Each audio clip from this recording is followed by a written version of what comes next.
Well, welcome to another Friday night. As I've learned about the vagus nerve and polyvagal theory and all the vagus states, what that's done for me is it's just made me explore a whole bunch of different topics and tease out new insights. And that's how my brain works, and I enjoy it. And so today I just want to pass on something for you to consider that maybe you've never really thought of before, that I hope will help you and give you something that might lead to some really important insights for you. And what I want to talk today about is what causes us to be attracted to somebody else. And you can think romantically. We've talked in the past about being attracted based on shame is attracted to shame. We've talked about how you have early relationship templates, so you're attracted to those in adult life because they feel normal. And we've talked about how if you didn't get needs met by mom or dad, you tend to be attracted to somebody like mom and dad, hoping that they will now meet those needs in you. So we've talked about those as some of the basis of attraction in adult life. So it's not that you're attracted to healthy, you're attracted to unfinished childhood business. You're attracted to the relationship stuff that happened within childhood to repeat it because it feels comfortable. What I want to talk about today is how we can be attracted to certain vagal states. And it's really important to realize that when you're in complex trauma, you're not normally in your ventral vagal state. You're not connected. You don't feel safe. You're in your sympathetic state or your dorsal vagal state. You're in fight, flight, or you're in freeze, or a combination fawn. That's your default. That's your normal setting. And so your whole brain nervous system gets used to this normal, this default. And in that state, you're attracted to people based on their vagal state. And that's what I want to talk about. And so this isn't a hard and fast rule. This is just a strong tendency that I hope you will see as I talk about it. So, bottom line before we get started is true intimacy, deep intimacy, healthy relationships are two people in their ventrovagal state who are working on themselves and getting more and more healthy. That's the basis of a healthy relationship. But for people from complex trauma, it doesn't work that simply and easily. That's where you want to get. You want to get so that you're getting more healthy, you're in your ventrovagal state, and you find somebody who's working on getting healthy in their ventrovagal state. But often, initially in recovery, you are still attracted to somebody based on your old default settings vagal state. And so you're attracted to what was attractive to you when you were in that state. So let me explain. Many people who spent their childhood, teen years, and young adult life in their sympathetic vagal state are attracted to somebody whose their default is their dorsal vagal state, the freeze state. So let me explain. In your sympathetic vagal state, when you get that cortisol to fight or flight, that happens when you are in danger and you need to defend yourself. So you're going to go to fight or attack, or you can go to your sympathetic state when you see somebody you care about in danger. And then you get that cortisol energy to protect them. So it's fight, attack, defend, protect. Both of those put you into your sympathetic vagal state. So why then would you be attracted to somebody in their dorsal state? Number one, because somebody in their dorsal state creates that they need protecting. And it gets you, I want to protect. I want to move in. And you feel the pull to be the knight in shining armor and swoop in and take care of them. That's number one. Number two, that person feels so calm. I know I feel intense. I feel high energy. I am attracted to somebody that just feels emotionally calm. And so when you begin to realize that their calmness is being shut down, often you go, oh, they're so mysterious. They're so hard to win. They're so grounded. They're a challenge. And that's how you frame it for yourself. So, why then is a dorsal person attracted to a sympathetic person? Well, they love having a person come in who's going to protect them and take care of them. They love having a person who's going to come in and do all of the emotional work for them. They love somebody that feels alive and energetic, and they can kind of live through them. That's a strong attraction for them. But here's the key that I want you to see. There's an attraction that I hope you can see: energetic, shut down, protector, needing protection. But this person in the dorsal, if they don't work on their stuff and they just stay in their dorsal, they remain as a victim. And so what begins to happen is the person in their sympathetic gets frustrated because they're always rescuing. They're always taking care of the other person's needs. They're not getting their needs taken care of. And so it begins to create frustration in conflict in the relationship. So what is the person in sympathetic as their default? What are they getting out of this? Their nervous system is thinking, if I can just reach them, if I can keep them safe, then I will finally feel safe. I will finally feel special. The dorsal person says, I don't have to overextend. I just finally get somebody who will care for me, protect me, be like a parent to me, meet the needs that were never met as a child. So what you can see is there's a pattern over time. So when there's conflict in the relationship, the person goes back to their sympathetic, that was their default. Now they have anxiety. Now they get escalated and they start pursuing the other person.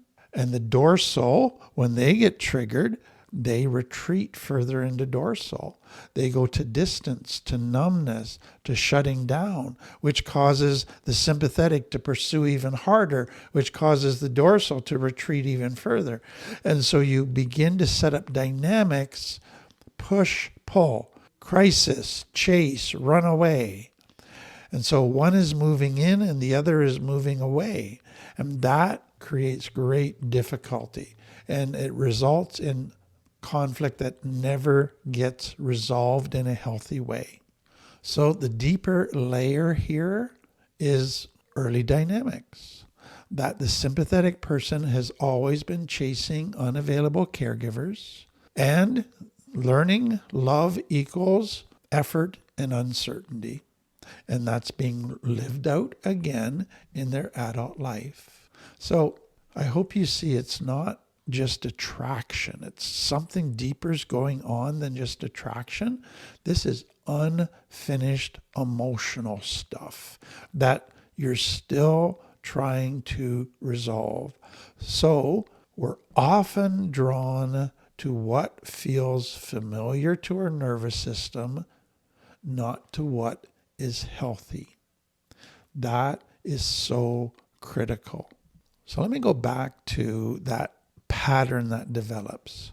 So initially, the person in their sympathetic state, often what gets triggered is the need to protect this person in their dorsal vagal state. But remember that in sympathetic, it can be protect or fight. And so what can happen when this dorsal person, they're protecting them, but the dorsal is not changing. The dorsal is not giving back and meeting their needs properly.